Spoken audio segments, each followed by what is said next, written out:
নমস্কার, কেমন আছেন সবাই? হালকা বাস্তব ইউটিউব চ্যানেলে সকলকে স্বাগত জানাই। বন্ধুগণ, আমি একটা রেস্টুরেন্টে খেতে গিয়েছিলাম এবং ওখানে গিয়ে দেখলাম অ্যাকোয়ারিয়ামের ভিতরে যে মাছগুলো রয়েছে তারা তাদের সৌন্দর্য বজায় রাখার জন্য এবং কাস্টমারের মনোরঞ্জন প্লাস ওনাদের শখের জন্য যে মাছগুলোকে সুন্দরভাবে সংরক্ষণ করে রেখেছে। তাই আমি অ্যাকোয়ারিয়ামের ভিতরে এই মাছ দেখার পরে ভিডিও করার লোভ আর সামলাতে পারলাম না, তাই জন্য আমি ভিডিও শুরু করে দিলাম এবং আপনাদের মাঝে তুলে ধরলাম।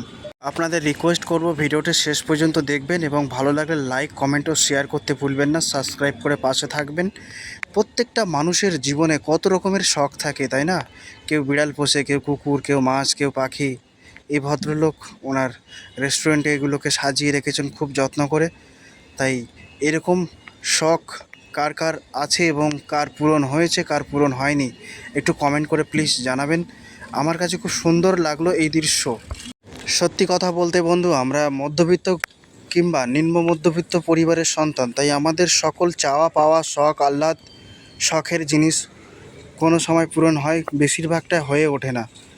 তাই আমরা যদি সেই শখের জিনিসগুলো কোনো রেস্তোরাঁয় কিংবা কোথাও ঘুরতে গিয়ে দেখতে পাই, তখন কিন্তু মনটা জুড়িয়ে যায় এবং প্রাণ ভরে দু চোখ ভরে তাকে দেখতে ইচ্ছা করে। দেখুন প্রকৃতি কত সুন্দর, হা হা, অপূর্ব, কী সুন্দর খাচ্ছে দেখুন। তার মালিক তাকে কত যত্নে রেখেছে একবার ভাবুন। বলতে বলতেই চলে এসছে আমাদের বিশ্ব সুন্দরী, দেখুন কি সুন্দর। আহা, ওলি বাবালি, খুব সুন্দর দেখতে, কত সুন্দর দেখো না। শাপলা পাতা মাছ, অনেকে এটাকে চাকুল মাছ বলে, যে যে ভাষায় ডাকে আর কি। বাহ, দারুণ দারুণ। প্রিয় বন্ধুগণ, আপনি যদি নিজের সচক্ষে দেখতে চান তাহলে অবশ্যই কমেন্ট করুন, আমি রেস্টুরেন্টের নাম বলে দেবো। আর একেই বোধহয় বলে শখের দাম লাখ টাকা। দেখা হবে পরবর্তী কোনো ভিডিওয়, ততক্ষণে ভালো থাকুন, সুস্থ থাকুন, অন্যকে ভালো রাখুন। ধন্যবাদ।